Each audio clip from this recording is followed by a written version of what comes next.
what's happening here with this filter, which we commonly call the Majestic filter, because when I went to design this style of filter, I wanted to use mechanical filtration. I wanted to have the option for biological filtration, and the most important thing is I didn't want to have to turn off anything. I didn't want to have to undo anything. I wanted to be able to just reach in, grab my filter wool, throw it away, put in some more, and that's exactly what you can do here. If you are going to use a mechanical filter, what I'll recommend aggressively that you do is pretty much change your wool every week, regardless of how clean it is. If it's really, really clean, well then you can go on 2 weeks, but in general I'll recommend every week you replace your wool. What that basically means is you reach in, you grab it, you throw it away, you get a new piece and you put the new piece in, because mechanical filtration is not effective until you've actually taken those collected detritus out of the water. Now, a mechanical filtration which is not being cleaned weekly is generally less effective than having one at all. So therefore, if you do not have a mechanical filtration, it is better than having one that's just collecting garbage and you're not replacing it regularly, because it will collect garbage, it will collect garbage, it will collect garbage, and you will circle the volume of the water past this garbage several times an hour, which is by no means beneficial.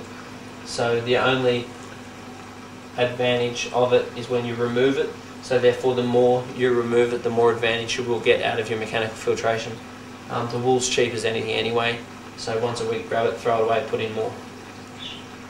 Now I use the medium matrix because it's got a particular porous consistency, which means that within the outside of the rock we're going to form heterotrophic and nitrifying bacteria. As the nutrients diffuse into the consistent porosity of this media, you're going to form an amount of anoxic and anaerobic bacteria. Now it's quite important that the water doesn't flow really quickly through this media. You usually want it to flow quite slowly, and what that does is increase the contact time and generally increase the amount of oxygen as it goes down through this media. And I've found definitely that I run less nitrates in the water when I use matrix as opposed to something like a bioball. I'm pretty much anti-bioball because a bioball breaks high-level waste into low-level waste, and I don't want low-level waste, whereas with the matrix it houses an amount of denitrification. Now it's not as good as live rock, so I'll tend to recommend matrix either when the aquarium is very new or not at all, because you will get more denitrification within live rock. Because the live rock is large, the live rock has got a large amount of surface area. On the surface is where you form your nitrification. Internally is where you form your denitrification. As we know, if we've got a small material, we'll have a larger ratio of surface area for a smaller amount of volume. So therefore, in the volume is where you're going to form your denitrification, and on the outside is where you form your nitrification. So if it's a big media, you're going to have more denitrification for the ratio of nitrification versus a little one which has got a large amount of nitrification for a ratioed small amount of denitrification. So what all that means is if you use live rock for your filter material, then you tend to get less nitrates than you use matrix. If you use matrix, you tend to get less nitrates than a normal biomedia like a bioball.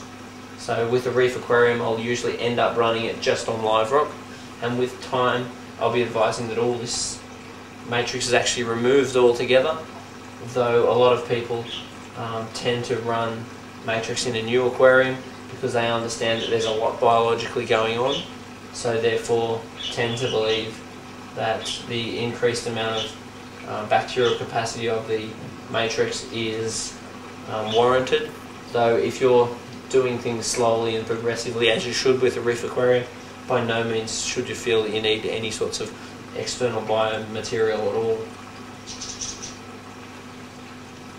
Another thing, if you ever feel that there's not enough oxygen in your aquarium, with these sorts of systems it's very easy just to drop an air stone in, and that's just going to allow more gas exchange and increase your oxygen further. Particularly if there's a lot biologically going on in your aquarium, it doesn't hurt to have some carbon on hand, because what we do with the carbon is the carbon on an irregular basis to just really get good water clarity and help polish up your water, it's quite common just to use that little chamber just to pop some activated carbon in, just to polish up the water to make sure it's nice and clear. You shouldn't have to do that with any sorts of regularity, but if you do see the little gilvan tint forming in the water, what the gilvan tint is just like a yellowy tint that often forms to the water, and the easiest way to get rid of that is either with a water change, but more so adding the activated carbon.